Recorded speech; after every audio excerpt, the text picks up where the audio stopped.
नमस्कार मंडळी, स्वागत आहे तुम्हा सर्वांचे खानदेशी चव या यूट्यूब चॅनलवर। आज आपण मस्त चमचमीत आणि झणझणीत अशी गावरान चिकन रेसिपी बघणार आहोत। रेसिपी करायला खूपच सोपी आहे आणि चव तर अप्रतिम आहे। चला तर मग वेळ न घालवता रेसिपीला सुरुवात करूया।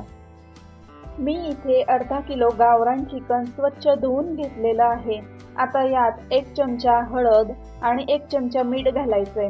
मीठ आणि हळद संपूर्ण चिकनला व्यवस्थित लावून घ्यायचं आहे आणि साधारण अर्धा तास मुरत ठेवायचं आहे। तुम्ही यापेक्षा जास्तही मुरत ठेवू शकतात। असं सुरुवातीलाच हळद आणि मीठ चिकनला लावून ठेवलं की यापासून जो चिकन स्टॉक किंवा चिकन सूप तयार होतं त्याची चव खूप छान लागते आणि दाटसर देखील सूप तयार होतं। अर्धा तास झालाय, चिकन व्यवस्थित मुरलंय। आता चिकन शिजवण्यासाठी मी इथे 1 पडी तेल घालत आहे। तेल चांगलं तापल्यानंतर यात एक बारीक चिरलेला कांदा घालायचा।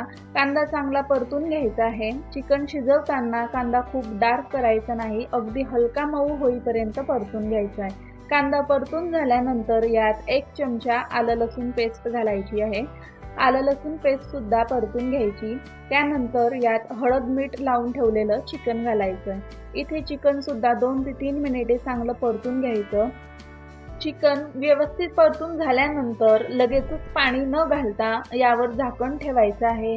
आता इथे गॅस मध्यम किंवा कमी ठेवायचा आणि 5 मिनिटे चिकन शिजू द्यायचं आहे। तर 5 मिनिटे झाली आहेत। तुम्ही बघू शकता चिकनला मस्त स्वतःचं पाणी सुटलंय।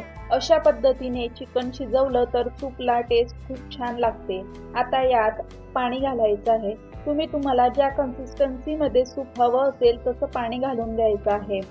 थोडीशी कोथिंबीर घालायची आहे आणि व्यवस्थित हलवून घ्यायचं। त्यानंतर असं शिट्टी न घेता मीडियम फ्लेमवर 15 मिनिटे चिकन शिजवून घ्यायचं आहे। चिकन शिजतंय तोपर्यंत आपण रस्सा तयार करण्यासाठी मसाला तयार करून घेऊया। त्यासाठी मी इथे 2 मीडियम साईजचे कांदे घेतले आहेत, त्यांना मध्ये खाचा करून घेतलेले आहेत। त्यानंतर 1 चमचा जिरे, 1 चमचा धणे, 1 चमचा तीळ, 2 लहान खोबऱ्याचे तुकडे, 10 ते 15 लसूण पाकळ्या, 1 इंच आलं, काही खडे मसाले घेतले आहेत, त्यात 1 दालचिनी, 3 ते 4 मिरे, 3 ते 4 लवंग आणि 2 वेलची घेतलेल्या आहेत। कांदे आणि खोबरं गॅसवर भाजून घ्यायचं आहे। गावाकडे मस्त चुलीमध्ये भाजली जातात। अशा पद्धतीने भाजून घेतल्यास मस्त गावरान चव येते आपल्या रश्श्याला। खोबरं लवकर भाजलं जातं म्हणून मी काढून घेतलं आहे। असं दोघं साईडने मस्त कांदे आपल्याला भाजून घ्यायचे आहेत। त्यानंतर जिरे, धणे, तीळ आणि खडे मसाले भाजून घ्यायचे आहेत। जास्त भाजून घ्यायचं नाही आहे, नाहीतर कडवट चव लागेल। त्यानंतर मिक्सरचं भांडं घ्यायचं, त्यात कोथिंबीर आणि सर्व भाजून घेतलेले साहित्य, त्याचबरोबर अद्रक लसूण घालून थोडं पाणी घालायचं आणि बारीक वाटून घ्यायचं आहे। झणझणीत रस्सा तयार करण्यासाठी मी इथे 3 ते 4 पळी तेल घातलंय। तेल व्यवस्थित गरम झाल्यानंतर 1 तमालपत्र घालायचं, त्यात 3 टेबलस्पून लाल तिखट घालायचं आहे। त्यानंतर तयार केलेले वाटण घालायचं आहे। व्यवस्थित मिक्स करून घ्यायचं आणि मसाला तेल सुटेपर्यंत परतून घ्यायचा आहे। मसाला होतोय तोपर्यंत चिकन बघूया। तुम्ही बघू शकतात मस्त आपलं चिकन सूप तयार झालेलं आहे। चिकन शिजलंय की नाही बघूया। बघा किती मस्त आपलं चिकन शिजलेलं आहे। असं अळणी रस्सा किंवा सूप तुम्ही लहान मुलांना सुद्धा देऊ शकतात, खूप पौष्टिक असं असतं। इथे मसाला सुद्धा मस्त परतून झालाय, छान तेल सुटलंय मसाल्याला। आता तयार केलेले सूप घालून घेऊया। तुम्हाला जर सुक्क चिकन बनवायचं असेल तर तुम्ही यातून काढून घेऊ शकता। इथे फक्त सूप जरी मसाल्यात घातलं तरी चालेल।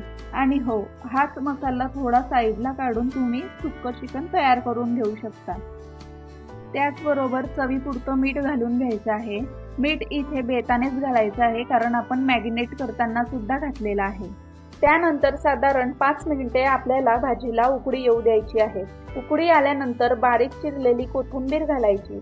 तुम्ही बघू शकता किती मस्त आपलं गावरान चिकन तयार झालेलं आहे। भाजीला रंग, तरी देखील मस्त आलेली आहे। इथे आपलं झणझणीत गावरान चिकन तयार आहे। या पद्धतीने तुम्ही बनवून बघा, तुम्हाला नक्की आवडेल। आशा करते आजची रेसिपी तुम्हाला आवडली असेल। चॅनलवर नवीन असाल तर प्लीज सबस्क्राईब करा, रेसिपी तुमच्या मित्रमंडळींना शेअर करा। चला तर मग भेटूया अशाच नवनवीन रेसिपीज सोबत, तोपर्यंत धन्यवाद।